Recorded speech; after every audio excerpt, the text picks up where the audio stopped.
ስትፈነጥዙ እኮ ማር ያጣችሁ ብዙዎች አላችሁ። የማይገባችሁን ስትዘሉ እውነተኛውን ደስታ አጣችሁት። የሽንገላ ደስታ ቋጥራችሁ የቀራችሁ እንደዚህ ይሄ ዳንኪራው፣ ጭፈራው፣ ስካሩ፣ ሆዱ ይሄ እንደው መጃጃጡ እንደው በሴቱም በኩል ራቁትን መሄዱም ጭምር የጉጅልነት እኮ ነው፣ እብደት ማለት ነው።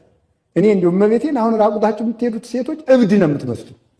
እብድ ድሮ እገሌ አብዶ ሲባል ማስረጃ ከተባለ ጨርቁን ጥሎ ነበር የሚባለው። አሁን ደግሞ ዛሬ እነገሊት ሰልጥነው ማስረጃ ጨርቃቸውን ጥለው እንዴ ነውር አይደለም እንዴ? እብደት ስልጣኔ የሆነበት ዘመን አይደረስ ነው መምለክ አይደረስ እኮ ነው። ይሄ ነው ጤዛ መላስ። እንደ ድንግል ማርያም ከእግር ጥፍራችሁ እስከ ራስ ጠጉራችሁ ለብሳችሁ እንዲው ተጀራገዱበት ተብላችኋልስ። ቆንጠል ቆንጠል እያላችሁ ጤዛ ማለት ይሄ ነው። ፈረንጆቹ ደግሞ ጤዛውን ያለሷችኋል እንጂ ማሩን አያቀምሷችሁም። ኃጢአቱንና ጅልነቱን ያስተምሩናል። ስልጣኔያቸውን እኮ አይነግሩንም። እንዴት ሀብታም እንደሚሆኑማ አይነግሩም። እንዴት ጅል እንደሚኮን ግን ይነግሯችኋል። እናንተ ጤዛውን ትልሳላችሁ። ወጣቱ ይሄን የተሸወደው አሁን ስለ ጠጉር መቁረጥ የምንነጋገርበት ነበረ። እብደቱን ስልጣኔ መስላችሁ ጤዛውን መጠጥ መስሏችሁ የያዛችሁት ስንቶች አሉ። ያንን አርግፋችሁ ጣሉት። ከዚህ በኋላ እኔ ጤዛ አልስም ከባህሩ እጠጣለሁ በሉ። የሕይወት ውሃ ክርስቶስን እጠጣለሁ እንጂ ጤዛ አልስም ብላችሁ ለህሊናችሁ ነው፣ ለእኔ አትንገሩ። እንደዚህ አበሉት። አላ ቀበሮ እንኳን ስትበስል የማትበስሉ ሞኞች። ቀበሮ በሰለችና አይ ደስታውን ልደሰት ግን እንዳይጠፋኝ በሁለት እግሬ ከጉድጓዱ ላይ ቆሜ ልዝለል አለች። በሁለት በኋላ እግሯ ከጉድጓዱ ላይ ቆማ በፊት እግሯ ረጣዝ ማገኘው እያለች ዘለለች። እንዲያ ነው ይዞ መዝለል። እስኪ በሉ እሱ ነው ደስታ ማለት ጥሎ መዝለል አይደለም። ዘሎ በደስታው ረሃብ ስትመጡ የባስ ደስታው የጎዳችሁ ድካም ይበዛል። ዓለም እኮ አስደስታ አደከመቻችሁ። አሁን እኮ ብዙ ሰው ደካማ ነው፣ ቁሞ ማስቀደስ አይችልም። ግን 20 ዓመቱ ነው ገና፣ ግን 22 ዓመቱ ነው። ከባህር እንደወጣ አሳ ዝልፍልፎች ነን። መንገድ እንኳን መሄድ አንችልም። ቁመን መጸለይ እንኳን አንችልም። ለዚህ አይደለ እንደ ንስሐ አባት የምትለዋውጡት እንደ ልብስ አባገሌ አያካብዱም እያላችሁ አባገሌ እንኳን እንዲያው ክፉ ናቸው ይባላል። ከበድ ያለ ቀኖና የሚሰጠንን እየጠላል እና አባም ይችል ስለሚያውቁ ቀለል ችግር የለም ወለተ ማርያም 3 ቀን ከጾምሽ ይበቃሻል። አይበቃም። ማወቅ አለባችሁ። ቀላል ይሄ የሚያሳየው የመጨረሻ ወድቀን ማለቃችን ነው። እናንተ ግን አባገሌ አዛኝ ናቸው እውነታቸው ነው። ግን ተመልከቱ፣ አዛኝ ስለሆኑ ሳይሆን ጅልነታችን ስለተረዱ ውድቀታችን ስለጨመረ ነው። አሁን ጥንክርና ቀረ። ጾሙ የሚቀነስ እንትኑ የሚቀነስ ይሄ እኮ ምንድነው መሰላችሁ? ደስታ አድክሟችሁ ነው። ዓለም በደስታ ስላደከመቻችሁ እንኳን ከበድ ያለ ስራ ከበድ ያለ ስብከትም እኮ አትወዱ። እንቅልፋችሁ ነው የሚመጣው። እንዴት ብሎ ይሰማል? ከቃሉ ጋር ናችሁ። አልቦ ዘይወዲ ወይን ሐዲስ ውስተ ዝቅ ብሉይ፣ አዲሱን ወይን ባሮየ ማሰሮ የሚጨምር የለም። እንዴት ዝቁ ይነቅ ወይኑ ይትካው፣ ማሰሮ ይሰነጠቃል ወይንም ይፈሳል። ኃጢአት ያስረጀው ሰውነት ወይን የክርስቶስን ቃል እግዚአብሔር ቋጥሮ መቆየት አይችልም፣ ያፈሰዋል። ለጊዜው እኮ ለምትረኩት አሁን እናንተ ስብከትም ስንሰበል ለጊዜው እንረካለን። እንዲሁ ሳምንትም ከጠበቀን ጥሩ ነው። አንድ ቀን የሰማነው አይጠብቅም። ወዲያው ረስተነው እንጣላለን፣ እንፎክራለን። በሕይወትም ስለማንለማመደው ስለማንጀምረው እህል ነው እንጂ የሚደልበው ቃል እግዚአብሔር ለነገ አይደለም። ዛሬ የሚበላ ዛሬ የሚጠጣ ነው። ሰምቶ ሰብስቦ አንዳንድ ጊዜ ሰምታችሁኛል። የምንሰማውን ነገር በሕይወት መጀመር እንዴት በጎ መሰላችሁ። እና አርጅተናል። እስኪ አርጅተናል በሉ። ምን ይደረግ ካላችሁ መታደስ ይጠበቅብናል። ማንም ይታደስ? ሰው ይታደስ። ሰዎቹ በዝል ላይ ሰውነታቸውን አስረጅተው እነሱ ተሰንጥቀው አፍስሰው ሲጨርሱት ሁሉም ሰንጣቃ ነው አሉ የእንታ ሊገልቃውንት ዝራ። አሁን እኮ ሁሉም ስንጥቅ ነው አለ። ምንም እንደው በየቦታው ተሰንጥቆ አልቋል። የሚይዝ የለም። የሚቋጥርን ስራ ጠፍቷል። ወይን የምናስቀምጥበት የትም አልተገኘም። በገዳምም ፈልጉ አይገኝም።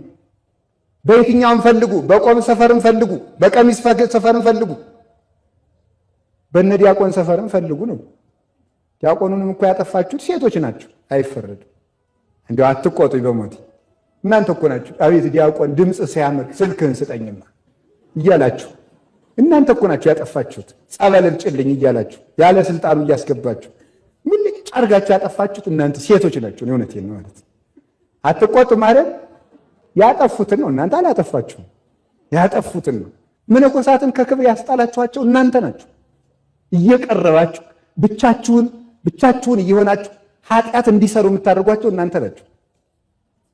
አንድ ካህን ከአንዲት ሴት ጋር ኃጢአት ቢሰራ ስንት ኃጢአት እንደሚሰራ ታውቃላችሁ? እንደናንተ ብቻ ዝሙት ሰርቶ የሚቀር በዝሙት ኃጢአት ብቻ የለም የሚጠየቅ፣ በዝምድና ኃጢአት ይጠየቃል። ማንኛውም ካህን ለክርስቲያን ሴት አባቷ ስለሆነ፣ ስለዚህ ከልጁ ጋር ተኛ ተብሎ በዝምድና ማፍረስ ይጠየቃል። ለክፋት አብነት ሆንካት ተብሎ ይጠየቃል። ለክፋት አብነት ሆንካት ተብሎ ማለት ከካህኑ ጋር ኃጢአት ከሰራች ከሌላ ጋር ኃጢአት ለመስራት ምንም ገደብ የላትም። እዚያ በኋላ እነ ቄሴና አባ እኮ እንዲያደረጉ አይደል እያለች ማለት ተጨምራ ንስሐ እንዳትገባ መሰናክል ይሆናታል ማለት ከሌላ አባት እኮ እንዳትናዘዝ ይሆናታል። በዚያውም እንዲያየሆናችሁ ካላችሁ መቼም ብትወድቁ መቼም ንስሐ ግቡ እንጂ በአንድ በሁለት ሰው እያመካኛችሁ ከቤተክርስቲያን ባጠፉ ለራሳችሁ ብታውቁበት ጥሩ ነው። አንድ ሰው ቢያስተናክላችሁ ሁልጊዜ እንግዲህ ከቤተክርስቲያን አትጥፉ። አላችሁ የላችሁ በዚህ ይጠየቃል። ይህ ብቻ ደግሞ አይደለም። አንድ ካህን የክርስቶስ አጭታ ነው። ፈሐርኩክሙ እንዳለ ቅዱስ ጳውሎስ ሰባኪ ባጭታ ነው የሚመሰለው። ትዳር ሲመሰረት ባጭታ ይመሰላል። አጭታ ሙሽሪትን ለሙሽራ ያቀርባል እንጂ ለራሱ አያደርግም። ስለዚህ ተመልከቱ፣ አንድ ካህን ከአንዲት ሴት ጋር ኃጢአት ቢሰራ የክርስቶስን ሙሽራ ቀማ። ወደ ወንድምህ ሚስት አትሂድ፣ ወደ ባልንጀራ ሚስት አትሂድ የሚለውን አታመንዝር የሚለውን ጨምሮ ሳተ። 5 6 ኃጢአት ጽድቅን እንደሚጠራው ኃጢአትን ይጠራል። ስለዚህ ሁላችሁም ለሰው መሰናክል እንዳለመሆን ጠንቃቆች መሆን አለባችሁ። ከቃሉ ጋር ናችሁ። እግዚአብሔር ከሁላችን ጋር ይሁን። ስለዚህ ጤዛ ከመላስ ይሰውራል። ይህ ጤዛው አባብሎናል በእውነቱ ማለት ነው። አሁን ጤዛው ብታዩት ቤተ ክርስቲያን እንኳን ሰው ትዕግስት አጥቶ መቅደስ ቀርቶ እንደሆነ አላውቅም እንጂ መቅደስ ነው የቀረው እንጂ ሰው እዚህም ሆኖ ኢንተርኔት ከፍቶ ለማየት ይፈልጋል። የጤዛው ደስታ ይናፍቀዋል። ባህሩ ውስጥ ተቀምጦ ማለት ነው። ባህሩ ተቀምጦ እውነተኛው የህይወት እንጀራ እየተፈተተ ቁርሳችሁን ታስታውሳላችሁ። እሑድ ሰው መጠጡን ያስታውሳል። ይሄ ነው ጤዛን መላስ ማለት ይሄ ነው። እና ጤዛ ከመላስ ይሰውራል። በሌላ በኩል ደግሞ ምን መሰላችሁ? ጤዛ መላስ ደግሞ ጥሩ ሆኖ ይተረጎማል። ይኸውላችሁ መጽሐፍ እንደዚህ ነው የሚተረጎም ማለት ምን ማለት የመሰላችሁ? አንድ ነገር እዚህ እንደዚህ ብሏል፣ እዚህ እንደዚህ ብሏል ተጣላ አይደል አይባልም። መጻሕፍት አይጣሉም። አነስታሲዮስ የሚባል ሊቅ ምን ይላል? መጻሕፍት ተጣልተው አያውቁም፣ እኛ ከነሱ ጋር ስለተጣላን እነሱ የተጣሉ መስለው እየታዩን ነው እንጂ ብሎ ይነገራል። መጻሕፍት አይጣሉም። ስለዚህ ምን ማለት ነው? አሁን በአንድ በኩል ጤዛው የዓለም ደስታ ነዋል፣ በአንድ በኩል ስንተረጉመው ደግሞ ጤዛ የተባለ ክርስቶስ ነው። ጠል ይባላል። ከዓለም ኃጢአት ነፃ የሆነ በአንደበቱ ሐሰት በሰውነቱ ክፋት የሌለበት እውነተኛው ጠለ ምሕረት የተጠሙ ነፍሳት የረኩበት በመከር ዝናብ በሌለበት ወራት የዘነበ ጠል። በነገራችሁ ላይ የመከር ወቅት የምትባል ድንግል ማርያም ናት። ማይረረ ትንቢት ማርያም ዘመነ ጽጌ እንግዳ ይላታል ደራሲው። የዘመን ወቅት በመከር ክረምት የተዘራው ታጭዶ በመከር እንደሚበላ አሁን በዳርና በታኅሳስ እንደሚበላ ሁሉ ነቢያት የዘሩት ትንቢት የታጨደባት የጥጋብ ዘመናችን ድንግል ማርያም ናት። እመቤታችን እኮ አማላጅ ብቻ ሳትሆን እድሜያችንም ጭምር ናት። እውነተኛይቱ እድሜ የበረከት ዘመናችን እሷ ናት። በእሷ ዘመን እህል ተገኘ። ድርቅ በነበረበት ዘመን እህል የለም። 5000 ዘመን ድርቅ የመታው ዘመን ነው። አሁን ግን ህዳርና ታኅሳስ መከር እንደሚታጨድ በጠል ዘመን ወላዲተ አምላክ የ5000 ዘመን ጠል ክርስቶስ ወርዶባት እውነተይቱ ጸምር ጻዳ ከሷ እውነተኛይቱ መንቀል እሷ ሆና እውነተኛይቱ ብዝት ግምጃ እሷ ሆና ጠለ ምሕረት ወልደ እግዚአብሔርን ጠጥተን ጽማችን የተወገደበት እሱም እንደተናገረ በዕለተ ዓርብ ተፈጸመ ሁሉ እንግዲህ ጥም ይብቃ ብሎ 5000 ዘመን በቃ እንግዲህ ማጠጡ እንግዲህ ማብሉ ረሃብ እንግዲህ ይብቃችሁ እንደተናገረ ጠል እሷ ናት። ወፊቱም እሷ ጠል ክርስቶስ ነው። ወፍ የተባለች እመቤታችን ናት። ከባህሩ ነፃ መሆኗ ከዚህ ዓለም ኃጢአት ነውር የሌለባት መሆኗ ነው። ከቃሉ ጋር ናቸው። ከዚህ ዓለም ኃጢአት ከሐሳቡ ከተግባሩ ከአዳም ኃጢአትም ነፃ መሆኗን ያሳያል። ወጥታ አፈ ማኅፀኗን ወደ ምስራቅ አዙራ ትቆማለች። ነፋስ ከፀሐይ ብርሃን ያመጣና በማኅፀኗ ውስጥ ይቀርጸዋል። በቀኝ ጎኗ ዕንቁ ትጸንሳለች ይላል። ያንን ዕንቁ መልሳ ባህር ውስጥ ገብታ ትወልደዋለች። ከባህር ውስጥ ያልወለደችውን ዕንቁ ከባህር ውስጥ ያልጸነሰችውን ዕንቁ ባህር ውስጥ ገብታ ትጸንሰዋለች፣ ትወልደዋለች ማለት ከዚህ በኃጢአት በዘር በሩካቤ ያልጸነሰችውን ክርስቶስን በዚህ ዓለም ወለደችው። ናሁ ሰማይ ናሁ በኤፍራታ ወረከብናሁ ውስተ ገዳም በጫካ ውስጥ አገኘ ነው። ጫካ የተባለ ድንቁርና የበዛበት ያለም ባህር ውስጥ መውለዷ ተመልከቱ። ባህር ውስጥ ሲወለድ ዕንቁ ነው። እንደው ግሩም ነው። በእርግጥ በዚህ ዘመን ሁሉም መምህር አይደል? በጣም ችግር ዘመን መሰላችሁ። አንድ ሳምንት ሰርክ ጸሎት የተማረ ሰው እዚያ በኋላ ሰባኪ ያላረጋችሁ ታልቄ ነው የምሞት። ይሄዳ ነው በእውነቱ ማለት ነው። ችግር ነው። ከቃሉ ጋር ናችሁ። ከእውቀት ብዙ ይሰውራችሁ። በጣም በዚህ ዓለም ደፋር ሰው ማለት ምንድነው? ደንቆሮ ሰው ነው። ድንቁርና አንዱ ችግሩ ደፋር ያደርጋል። በጣም ደፋር ማርያም እኔ ጋር እኩል ናት ያስባለ እኮ ድንቁርና ነው። አይ ድንቁርና ጀግናው ስንቱ ደፋር አደረገው እኮ። ፈሪ የሚያደርግ ደግሞ ጥበብ ነው። ጥበብ እየፈራ ይሆናል። ሀጥ ደፋር ነው። ምን አባቱ በሞት ይላል። ጻድቃን ደግሞ እግዚኦ ይትቅሰፈኒ በመዓትከ ይላል። አቤቱ በመዓትህ አትቅሰፈኝ ይላል። ኃጢአተኛ ደግሞ ምን አባቱ ለዚህ ቀር ያለም ይቀር መስሎሃል፣ ተከትሎ ነው የሚሄድ። ጓዙ ይከተላል፣ ዕዳው ይከተላል። ካወቅክበት ነው ለዚህ ቀር ያለም ማለት የሚቻለው። ወደ ሐሳቡ እንምጣ። አሳ የተባለ ራሱ ክርስቶስ የክርስቶስ ስጋው ነው፣ የለበሰው ስጋው። ዕንቁም የተባለ እሱ ነው። በቀስት የተወጋ ማለት ምን ማለት ነው? በቀስት መወጋቱ ማለት እሱ ተሰቀለ፣ ስጋው ተበላ። ዕንቁ ከነጋዴ ነጋዴ የተባሉት ሐዋርያት ናቸው። ሐዋርያት ጥቂት ዓሣ ጥለው ሄደው ዕንቁ ገዝተው ተረከቡ። ዕንቁ ማን ነው? ያ ክርስቶስ ነው።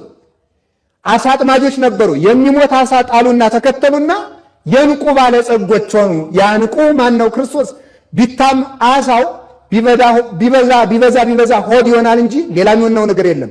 ዕንቁ ግን አስተውሉ፣ ዕንቁ ቢታመሙ የሚፈውስ፣ ቢደህዩ የሚያበለጽግ፣ ቢራቆቱ የሚያለብስ፣ ጌጥ የሚሆን ብርሃን የሚሆን ዕንቁ አገኙ ከአንዲት ዓሣ ወጥተው። ለዚህ ነው ሟች ነገራችን ስንተወው ብዙ ነገር ይዘን እንመለሳለን። ክርስትና እግዚአብሔር ቸርነቱን ልብ ብላችሁ ተመልከቱትማ። የእግዚአብሔር ሰዎች እግዚአብሔር ሳንቲም ስጡ፣ አስራተ ኩራት አውጡ ወይም ሌላ ነገር የሚለው ከኛ ለመቀበል ፈልጎ አይደለም፣ እንድናተርፍ ስለሚፈልግ ነው። ጥቂት ተቀብሎ ብዙ መስጠት ስለሚፈልግ ነው። ይህንም በ24 ሰዓት ውስጥ 1 ሰዓት ጸልዩ የሚባለው ቢያንስ 1 ሰዓት ጸልዩ የሚባለው ምን ማለት መሰላችሁ? 1 ሰዓት ለእግዚአብሔር ሰጥተ 23ቱን እንድታተርፍ ነው። ነገር ግን በቀን 1 ሰዓት አልጸልይም ስትል 1 ሰዓት ስለነፈቅ 24ቱንም በመከራ ታሳልፋለህ። 24ቱን በብኩንነት በማውራት በመዞር በመተከዝ ወሬ በመመልከት አይናችሁን በቴሌቪዥን በማፍሰስ ብቻ ያልፋል። አንዷን ከሰጣችሁት ግን 23ቱን ይባርካል እግዚአብሔር። እግዚአብሔር በጊዜም እንድንነግድ ይፈልጋል። የጊዜም ትርፍ አለው። ሐዋርያት ነጋዴዎች ዕንቁን ገዙ። ቀስት ደግሞ መልሰው ሲተረጉ ከነጋዴ ወደ ነጋዴ ማለት ከሐዋርያት ወደ ሐዋርያውያን አበው፣ ከሐዋርያውያን አበው ወደ ሊቃውንት ወደ መነኮሳት፣ ከዚያ ወደ ምዕመናን፣ ከነጋዴ ወደ ነጋዴ፣ ከዚያ ወደ መምህራን ወደ ካህናት፣ ከዚያ ወደ ምዕመናን ደረሰ። እግዚአብሔር ይመስገን። ሁላችሁም አንድ ትልቅ ጸጋ የሚሰጥ ዕንቁ አላችሁ። ሁላችሁም ዛሬ ሀብታሞች ናችሁ። ያ ማን ነው? ዕንቁ አላችሁ። ወርቅ የላችሁም፣ ብር የላችሁም፣ ነሐስ የላችሁም፣ ቤት የላችሁም፣ ልብስ የላችሁም፣ ግዛት የላችሁም፣ ሹመት የላችሁም። ከሁሉም ጠቅሎ የሚይዝ ዕንቁ ግን አላችሁ። ያም ክርስቶስ ነው። ነጋዴዎች አደረሱን። ይህንን ንግድ እንድታውቁት ነው። ንግዱ ጥሎ በመሄድ ነው። የራስን ጥሎ በመሄድ የእግዚአብሔርን ማምጣት። የእግዚአብሔርን የእኛ ጥቂት ነው፣ የእግዚአብሔር ብዙ ነው። ራሱን እኛ እኮ የኛ የሆነውን ስንቶ የእግዚአብሔርን ጸጋ ብቻ አይደለም የምናገኘው፣ እግዚአብሔርን ራሱን ነው የምንረከበው። የምንወርሰው የእግዚአብሔርን ገንዘብ አይደለም፣ እግዚአብሔርን ራሱን ነው።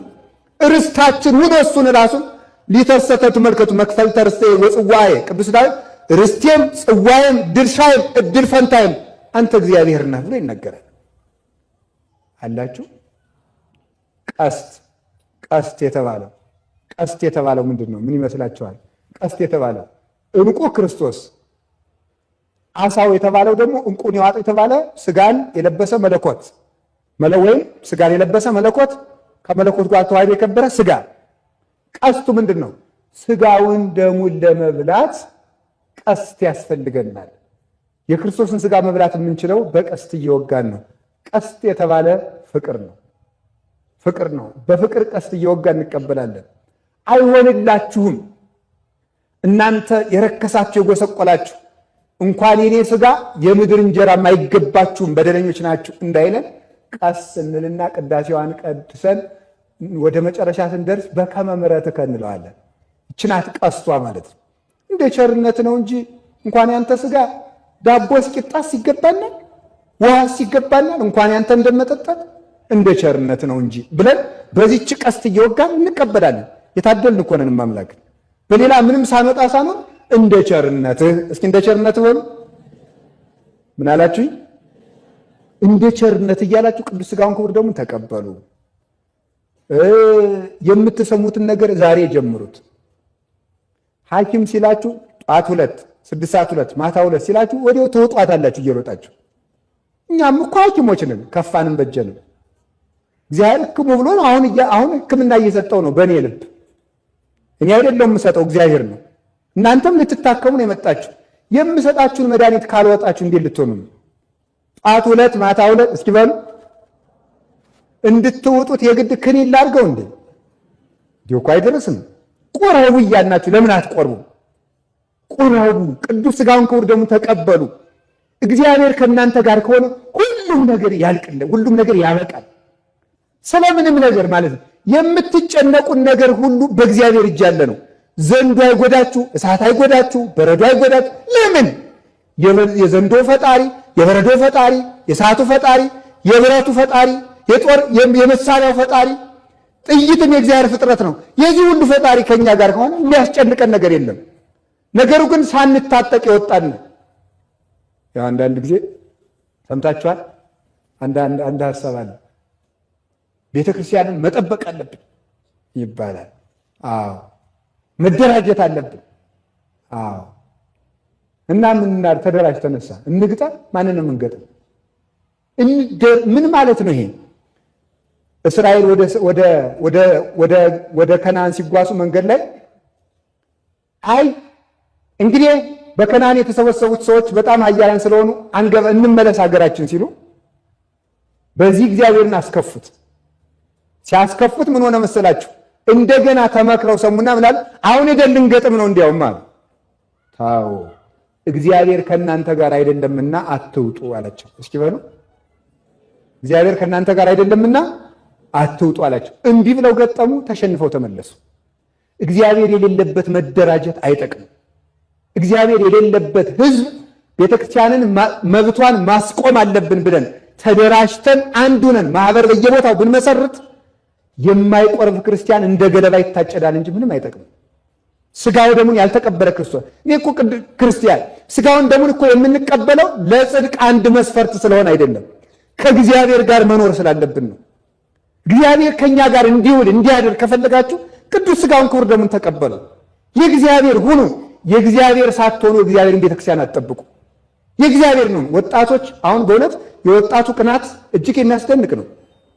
ወጣቱ ቤተክርስቲያን ተደራጅቶ እየጠበቀ ያለ ከሰዓቱም የሚገቡ እርግጠኛ ነኝ እሳት ቢነድ እኔ እንደው አልገኝም ጸሎት ላይ ነኝ ልል እችላለሁ። ቤቴን ዘግቼ መቼስ መነኮሳት የምናመካኝበት ጸሎት ላይ ናቸው አባል እንባል ተኝተንም ሊሆን ይችላል። ተመስገን ነው ግን እግዚአብሔር እንዲያርጎም ያኖራል።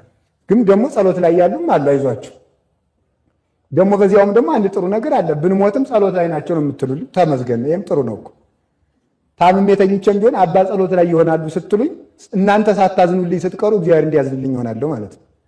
ተንከባካቢ ሲበዛ የእግዚአብሔር ቸርነት እንዲርቅ ይሆናል። ሰው ግን መከራ ሲበዛበት እግዚአብሔር ያዝንለታል እና ጥሩ ነው በዚያው።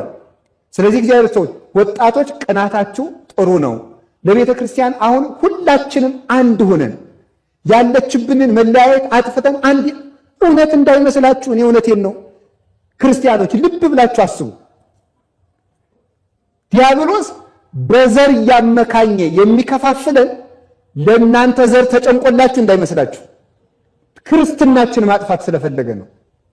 እና ለእናንተ ጥብቅና እየቆመላችሁ እየመሰለ ከቤተ ክርስቲያን የሚያወጣችሁንን ዲያብሎስ ልብ ብላችሁ ልታውቁት ይገባል። ያንን ደግሞ መዋጋት የምንችለው በሕግም ሆነ በየትኛውም ቦታ ጎበዞች ሆነን ማሸነፍ የምንችለው ክርስቶስ ከኛ ጋር ከሆነ ነው። ስለዚህ ዛሬ የምነግራችሁ ክርስቶስ ከኛ ጋር እንዲሆን እንስራ። ያም ቢያንስ ቁረቡ። ከዚህ በላይ ማምን አለ? ራሴን ያረምኩት ይቅር በሉኝ። ከዚህ በላይ የለም። እንድንቆርብ እግዚአብሔር ይርዳን። እንዴት ብለን ካላችሁ እንደ ቸርነቱ በሉ። እስኪ በሉ እንጂ ሁላችሁ በሉ። አሁን እንግዲህ ሰምታችኋል አይደለም? እርግጠኛ ነኝ በቃ የነነዌ ስንገናኝ ሁሉም ሰው ንስሐ ገብቶ ነው የሚቆይ። እስኪ ሁላችሁ እሺ በሉ። ይገርማል። አለ ማለታችሁ ያላላችሁት በሉ ባትሉ ግን ሰይፍ ይበላችኋል። እሺ በሉ አለ እግዚአብሔር አይደል? ካላላችሁ ራሳችሁ ታውቃላችሁ። አሁን የቤት ስራ ሰጥቻችኋለሁ። እንደውም የበዛ ነው። እኔ እንደውም ስመ እግዚአብሔር ጠርቼ ነው የምነግራችሁ፣ በእግዚአብሔር ብዬ ማለት ነው። ለራሳችሁ ያልሆናችሁ ለማን ልትሆኑ ነው? ቅዱስ ሥጋውን ክቡር ደሙን ተቀበሉ። አትቁሙልን ለኛ ለቤተ ክርስቲያን፣ ለቀዳሹ፣ ለካህናቱ፣ ለኛ መብት አስከባሪ አትኑ። መጀመሪያ የራሳችሁን መብት አስከብሩ። የቤተ ክርስቲያንን ካርታና ፕላን እናስመልሳለን ከማለታችሁ በፊት የራሳችሁን ካርታና ፕላን አስመልሱ። ራሳችሁ የተዘረፋችሁ ናችሁ። ዲያብሎስ ጸጋችሁን ዘርፋችኋል።